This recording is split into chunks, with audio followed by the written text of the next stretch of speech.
tēnā koutou, e nui te mihi kia koutou. Ko Barry Smith, taku ingoa, nō reira tēnā koutou katoa. Can I begin by acknowledging the Prostate Cancer Foundation? I want to acknowledge Mark and Graham and Claire and Carol who looked after me so well, and the least I can do is come here today and share some thoughts around health inequality. When I did wake up at 3 o'clock, and that is true, it's not an alternative fact, I thought I'd get out the laptop, and of course when you get out a laptop at 3 o'clock in the morning, you see all the mistakes and things that you should have corrected and actually haven't. And dare I say this, it's really embarrassing. I sort of headed this, presentation to the Prostate Cancer Federation. What federation? It's not a federation, it's a foundation, for heaven's sake. At least get that right. And so I busily corrected these things, and hopefully, it's corrected up on the board there, which is wonderful. And also change the title to that which appears in the program. That's always comforting for people who are attending a conference, that the paper isn't titled something totally different from what they see. So I think I'd called it in the draft form the what and why of health inequality, whereas in fact in your program it appears as another case of health inequality, and that's the one that appears up there. So I changed it so that there was some consistency. And it's useful to have a title that you can answer very quickly, and the answer to that is yes. Okay, so I should perhaps leave now, Mark, and let other speakers who are more interesting get up and say something. What is the purpose of this presentation? I suppose the purpose is to ask the question why. Why do we have this inequality? And you notice I've used the word inequality, not inequity. They're very, very different words. Inequity, as you all understand, has to do with fairness. It's a philosophical term that denotes that everyone is getting a fair shot. Inequality, however, is a measurable difference. And when we see a measurable difference, as Mark has alluded to in his introduction, then you begin to ask the question, has inequity got something to do with this? It may have, it might not have. But I just wanted to make sure that we understand that they're very different terms. And unfortunately, we hear people use them interchangeably. And you should be very unkind on those speakers who do that, because we need to keep that distinction. It is critical. So let's move through a few slides here, some of which you'll find interesting. Some will be absolutely fascinating, of course, especially the one with lots of data and graphs. But before I start, there's one other thing I want to mention. I want you to imagine a bar scene. And there are two people in the bar. Well, three, actually. There's the barman, and it is a man. There's a Donald Trump-like character at one end of the bar, and he's sort of standing, in the typical pose. A few meters away from him is a woman. And he turns his attention to her and he says, I want to tell you, ma'am, that trouble is my middle name. And at that point she quips back, so what's your first name then, sir? Prostate? Anyway. So why do we have this situation of inequality? This slide shows a number of high-level sort of reasons I think we need to think about when we're talking about inequality, not just in prostate cancer, although that's our focus for today, but in any sort of health inequality. First of all, the cost of providing health care is really starting to bite now in terms of the pressure on the fiscal system. Having enough money to support the healthcare that is required by an increasing number of our population. Also, the current health system operates really with an emphasis on cure, in inverted commas, not prevention. And because we do that, we waste an inordinate amount of money being the ambulance, if you like, at the bottom of the cliff, instead of looking at ways to develop, if you like, a healthier population. The problem is that both of these points tend to distract, if you like, discussion from talking about inequality and realizing that there is a shortening window of opportunity to actually fix this. Why is that? Well, without going into too much detail, we're all aging. It's an aging population. Older people have a huge amount of political capacity, and they tend in health systems worldwide to actually capture a considerable amount of the resources. Who misses out? Well, kids generally, and younger people. There is an ethical argument put by an American bioethicist. It simply says, look, when you get old, you've had your lot, I'm sorry. You'll just have to battle on as best you can, and we should be focusing the support and care of the health system on those who are in the workforce, because the dependency ratio, i.e. the numbers of those in the workforce against those that are 65 years of age and over, is decreasing quite seriously. And so we need to look after that workforce. And once you get over 75, as I say, you do the best you can. It's called the fair go philosophy. So moving on, we have a number of specific things, of course, that cause this pressure on the fiscal system. There is actually increasing levels of social deprivation. The gap is widening socially between various segments of our society, and it would be very unlikely indeed if that wasn't translated into inequality in arenas like health and in specific arenas like prostate cancer. Aging populations and increasing longevity, of course, consume greater amounts of money. The patterns of acute demand are increasing. Some of this demand is real, some of it is imagined. But whether it's imagined or it's real, the system still does feel that pressure and tries to react to it. But most seriously, perhaps, and for those of you that are in business and run businesses, you'll understand this, that the business models in health are misaligned. So the disjunction, if you like, between the secondary and tertiary aspects of our health sector and those in primary care are just out of kilter with each other. And the amount of cost and the waste of resources that is actually expended trying to negotiate that difference is causing a really serious problem. But you know what? Nobody has the political courage to actually deal with it. We've had a private primary care system since the 1930s, when in fact Peter Fraser, the Prime Minister of that time, was promising in a lot of his speeches, and talking about Mark, who's quoting ministers, well, let's not quote the Prime Minister, but Fraser said that his aim was to provide a free healthcare system for all, and that included primary care. There was a letter written to the Evening Post in Wellington from a general practitioner who said, and have us doctors become mere civil servants? And it was signed by a GP with the addendum British Medical Association. Because do you realise that in New Zealand we haven't had a medical association, or we didn't have a medical association until 1977. So, yeah, we were colonised well and truly, not just in terms of the ways that we think about it in respect of Māori, but also in many other professional ways and through professional bodies. This is me when I think about these things.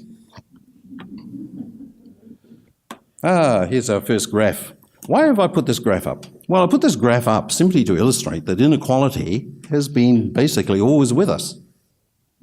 It's been around forever. We've had unfairness forever.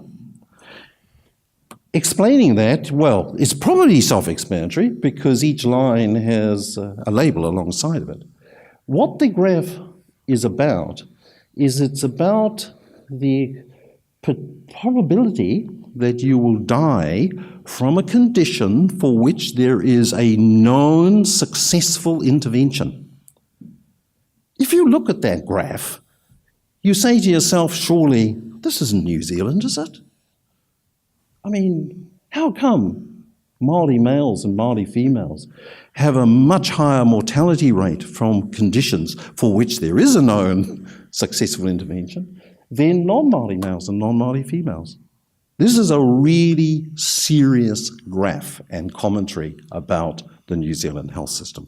Don't get me wrong, we have many things that are good in the health system, but what we have to be much more honest about is talking, and this is Mark's philosophy, I'm sure, talking about the things that aren't working so well, and this graph illustrates that all is not working so well.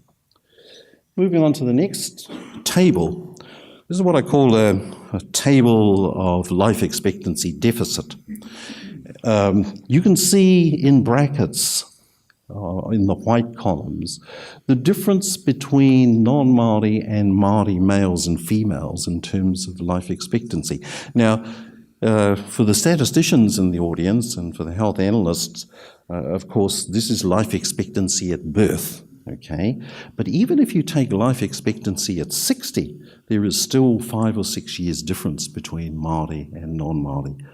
Is it fair that my whānau could potentially miss out on the guidance and advice and joy and empathy and interaction with younger generations simply because of difference in terms of the way we're cared for in the health system? Not all of that is to do with the health system, but I just want to say that while we have a difference like that, we surely cannot be happy about it. I'm not happy about it, and as an aging Māori male, I'm particularly not happy about it.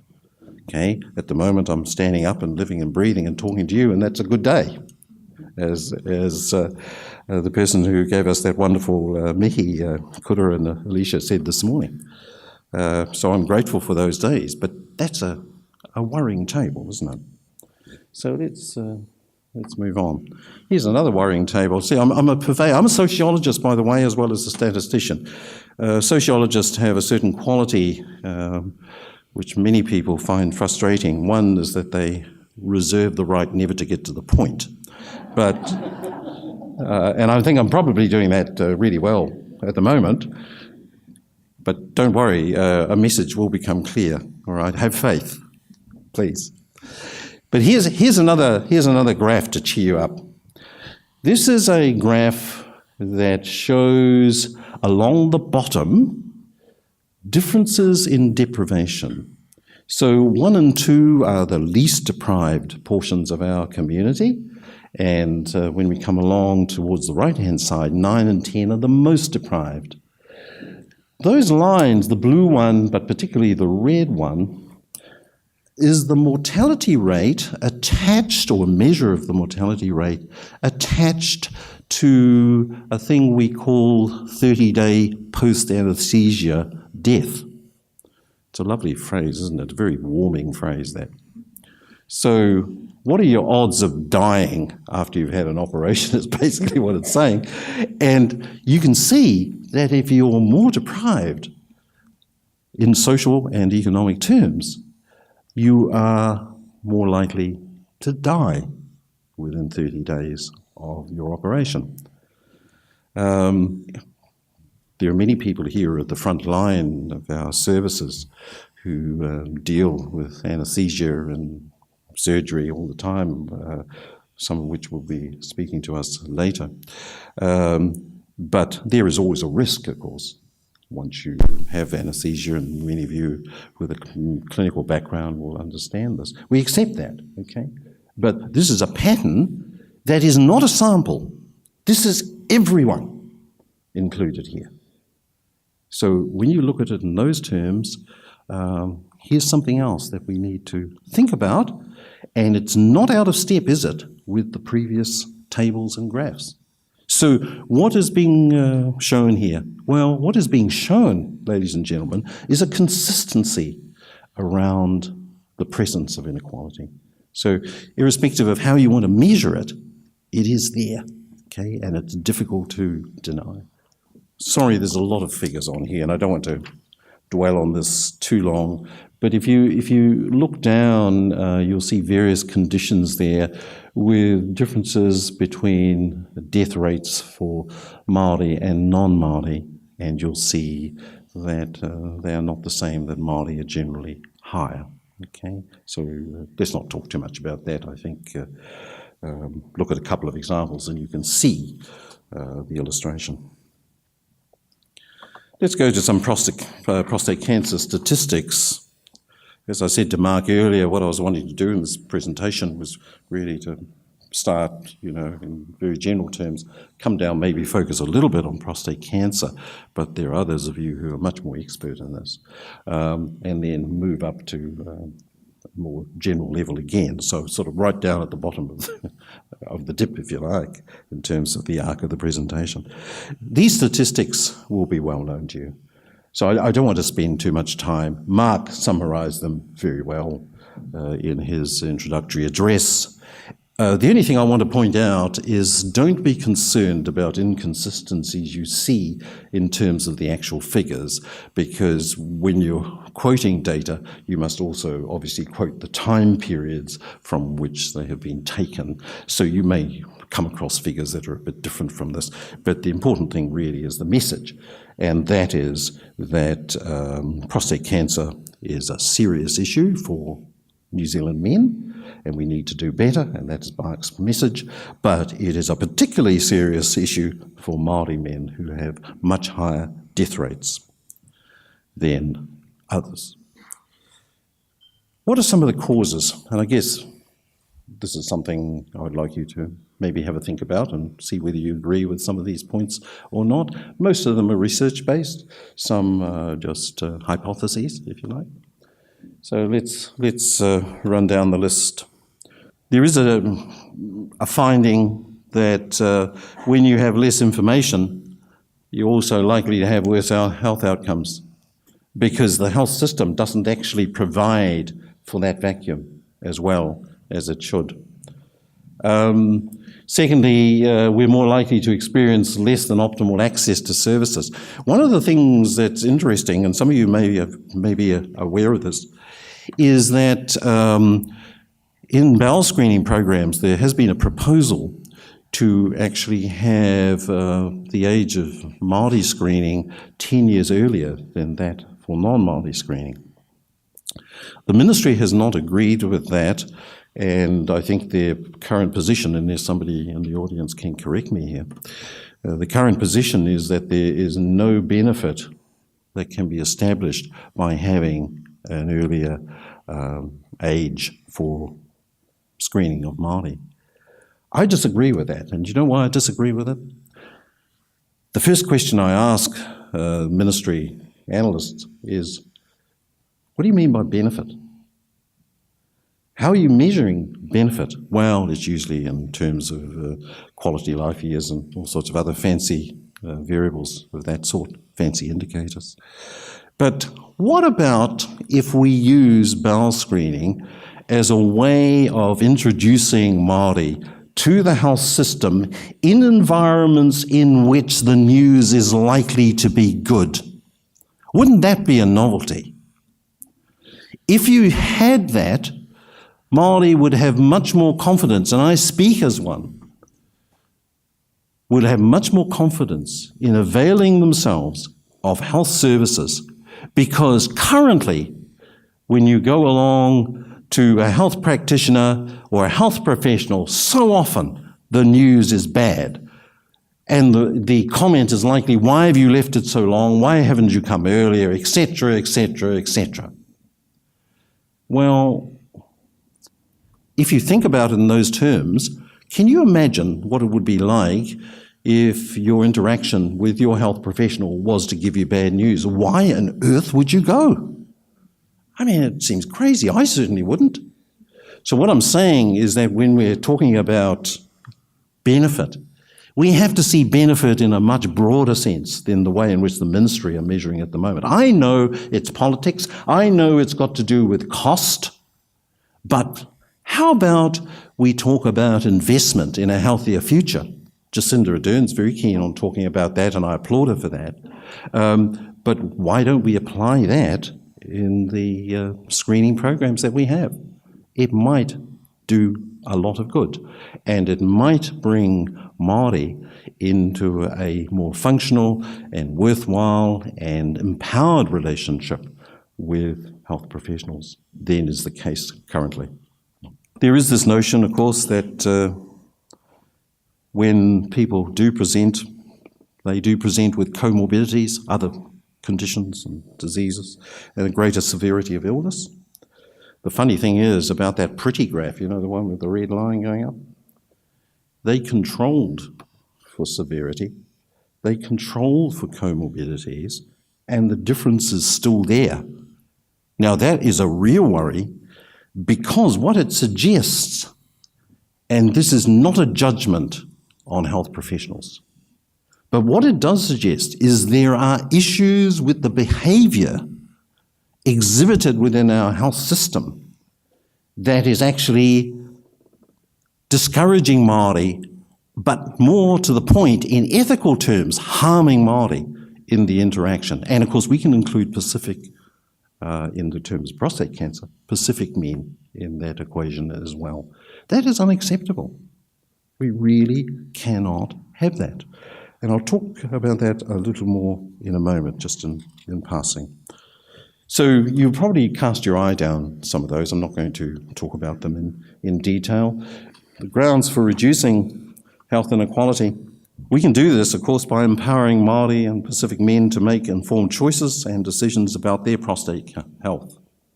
Okay, this is in specific relation to prostate cancer.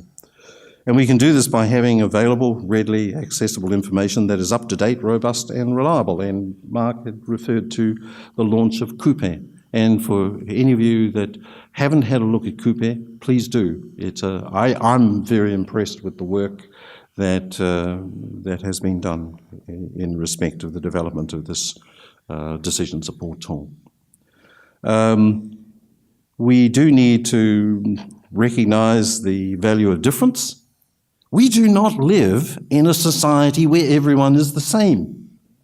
We behave differently. We have different aspirations. They may be common ones, but we will have different aspirations, different attitudes, different behaviours. Aotearoa is a pluralistic society, meaning it's made up of many different parts. And comments, and these, I'm sort of wearing my political colours on my sleeve here, and I apologise for that, but you know, when I hear comments such as, "We are all New Zealanders after all," I mean, what? I mean, it is both a simplistic and a naive comment. For many of us, being other than New Zealanders, i.e. being Māori, being Pacifica, being Polish, being Irish, is as important as being a New Zealander. We're a New Zealander by virtue of the fact that many of us and most of us have New Zealand citizenship and we live here. But let's not overplay that. Our own cultural roots are vitally important for the essence of what gives meaning to life for all of us. Reducing health inequality, sorry Mark, I keep on referring back to you, but reducing health inequality must be a core motivation, in my view, for all of those working in the prostate cancer space.